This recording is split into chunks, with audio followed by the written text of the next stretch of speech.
the world of Forever Valley continues to grow. Brad is still processing the news Franco gave him. As he continued his routine of cooking homemade meals for his daughter and doing the housework, he thought about how his boyfriend wanted a baby and the way he did it and without consulting him. On the one hand, he understood that Franco had the right to be a father as much as he did, but on the other he felt somewhat hurt that he hadn't been considered a part of this process. Didn't Franco think he might have liked to be part of that decision? That they could both be parents to the child? But perhaps this was his own fault, since he was the one who had proposed a relationship in separate homes, and the younger man had accepted. Maybe Franco wasn't so keen on such a relationship. They would have to talk about it to clear things up. Spending time with his daughter, he couldn't help but think about what it would be like to have another child, one they could raise together with Franco. Thinking about children also led him to realize how different his daughter was from him. While he was content with his music and his quiet lifestyle, his daughter seemed more intellectual. Willa's interest lay in seeking knowledge of all kinds. While she was reading, he mastered the guitar skill, something that didn't seem so impressive to her. Willa is curious about many things, like the squirrels that have taken refuge in her yard. Perhaps she could talk her dad into adopting one as a pet. It would be very interesting to analyze their behaviors. How did time fly by so fast? How did Willa's childhood end in the blink of an eye? Brad wondered as he threw her a birthday party. Franco was the first to arrive, although not early enough for Brad to talk to him. He would have to wait for another time. The younger man went straight in to eat as the other guests arrived. That was the kind of trust they had between them. Their years together had made Franco feel right at home. This gives him hope that they could reach a joint decision on how to move forward in their relationship. While playing bass for his guests, he realized how much the town had grown since he had arrived here. Although the only other child Willa's age was not there for her birthday, the young girl was happy that her birthday was being celebrated. And before everyone's watchful eyes, Willa grew into a teenager. She gained a new personality trait which she reasoned she would have to keep hidden from others. In such a small town, she didn't know if such tendencies would be welcome. Perhaps if she maintained a look that was expected of a girl who wanted to cultivate her mind, people wouldn't notice her new trait. She didn't need the glasses to read, but they helped give her face a cute look. Her father gave her a computer as a gift. She would have liked to have it in her room so she could do research without being interrupted, but the man told her he wanted it in a public area so he could make sure no one tried to scam her. Brad didn't know he was worrying about the wrong thing. Along with the computer, her father also bought a table and chairs, which Willa thought was about time. Willa immediately made use of it, and since there were a lot of people around, she decided to join the Solve the Unsolvable contest she'd heard about. Something that interested her and was safe to do in public. When almost all the guests had left, Brad took advantage of the moment to spend time with Franco, deciding to save their conversation for another time. The day had been very good and he didn't want to end it with problems. Anyone passing by the house would think Willa was such a good daughter, busy fixing broken appliances. But the reality is that the girl was interested in learning how everything worked, from the mechanical to the human. Brad has a new place to play his guitar. The recently opened park is being visited by many tourists, which means he can earn more tips. When he wanted to take a shower after a long day in the sun, he encountered a prank from his daughter. He knew Willa had begun experimenting with different products in pursuit of her scientific research. He would have to think about how to broach this subject with her, because he didn't want to discourage her thirst for knowledge, but he did want her to understand the responsibility that this type of research entails. The next day he made Willa take care of the housework. He thought that would be enough for now, since she hadn't done anything particularly wrong. It had just been a washable dye on his head. Meanwhile, the teenager continued stargazing, occasionally discovering a few celestial bodies. It didn't bring in much money, but she saved it anyway, hoping to scrape together enough to buy some research equipment. For now, she was able to buy a rodent terrarium so she could adopt one of the garden squirrels. It will be interesting to observe their behavior. Perhaps she can even introduce some elements to observe different patterns. Brad bought a car. thanks to bigger tips. So he taught his daughter how to drive. He wanted the girl to be able to move freely around the valley. Willa doesn't want competition on her path to new discoveries, so she's been undermining other Sims projects. She has also been exercising as she knows the body is a container for the mind, and one needs to be well for the other to function properly. While his daughter continued her pursuit of knowledge, Brad began learning a new instrument. He'd have to hurry if he wanted to fulfill his dream of mastering 4 of them. Willa's quest for knowledge is currently focused on her squirrel. Perhaps the little pet senses that the young woman's intentions aren't the best. Considering that she added a small pinch of sugar to the rodent's food to see if it would trigger some hyperactivity, the animal's instincts seem sound.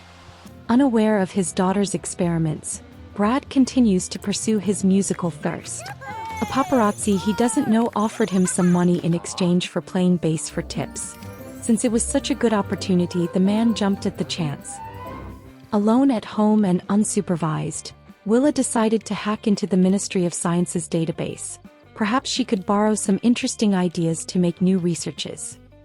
From the information she was able to gather, experts were talking about the social stage some of the scientific experiments involved. Perhaps she could try similar things on her rodent.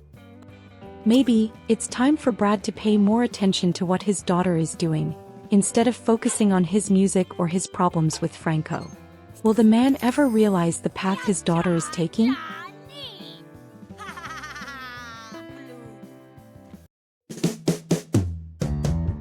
In the previous round, the Portillos moved to Forever Valley on the recommendation of the mental institution treating them. Miriam, despite being certified insane, is in charge of the house since her mind seems to function better than that of her husband, Semra, who suffers from severe memory loss. Semra's memory loss doesn't seem to be present when it comes to their newborn son.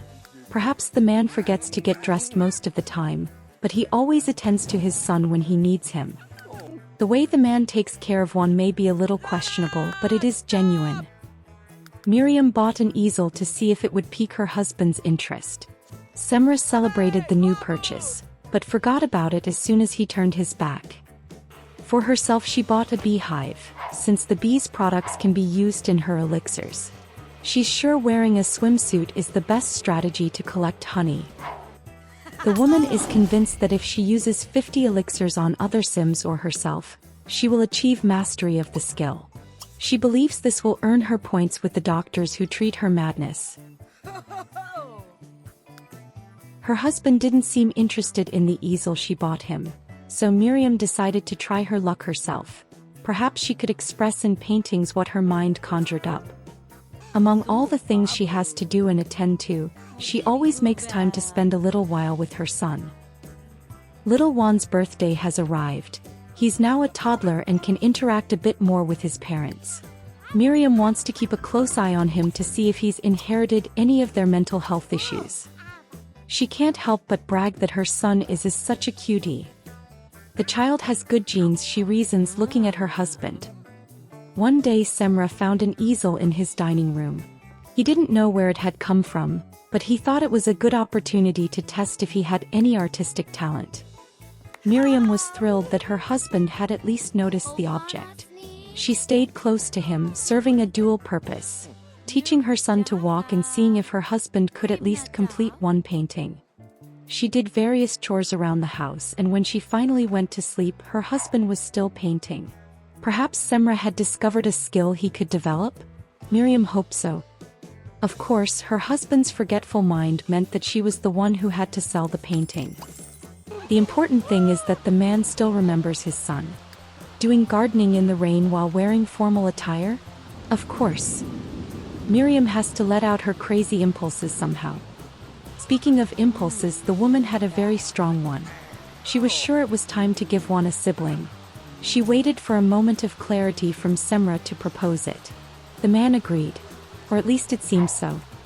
With a baby on the way, Miriam knows she needs to make money, but since keeping the house and taking care of Juan and Semra takes up so much of her time, she invented an elixir that helps her stay awake longer. That way she can get so much more done. With the sale of several elixirs and some gems that appear on her land, the woman was able to build the children's bedroom. Semra, of his own volition and without his wife's advice, decided to teach Juan to speak. Perhaps children were the cure for his memory problem?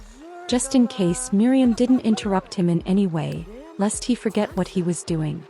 At the same time that her pregnancy was confirmed, her husband had successfully taught Juan to speak. There was so much to celebrate. Semra broke the toilet. He thinks it might cause problems. Turning around, he remembered he had to finish his book and completely forgot about the problem. Luckily, he has a wife who doesn't forget those things. Miriam doesn't hold a grudge about these things, because she knows that Semra helps in any way he can. And she can't get angry with him, even less when he does sweet things like listening to the baby through her belly. The woman went into labor while she was making some elixirs. That's how busy she is. The new baby is another boy. His name is Bruno. Miriam believes she may have inherited her craziness, which she doesn't think is so bad. Her family is very happy despite that.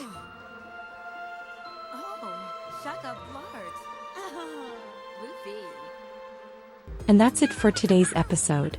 I have to confess that the Portillos are becoming my favorite family as they're so much fun to play with. Which family is your favorite? I also want to apologize for the long hiatus. I had a very busy schedule in October. Luckily, after the first week of November, everything will return to normal in my life, and I'll have enough time to dedicate to the channel. Thank you all for your patience. If you liked the video, give it a like and subscribe. Until next time, bye.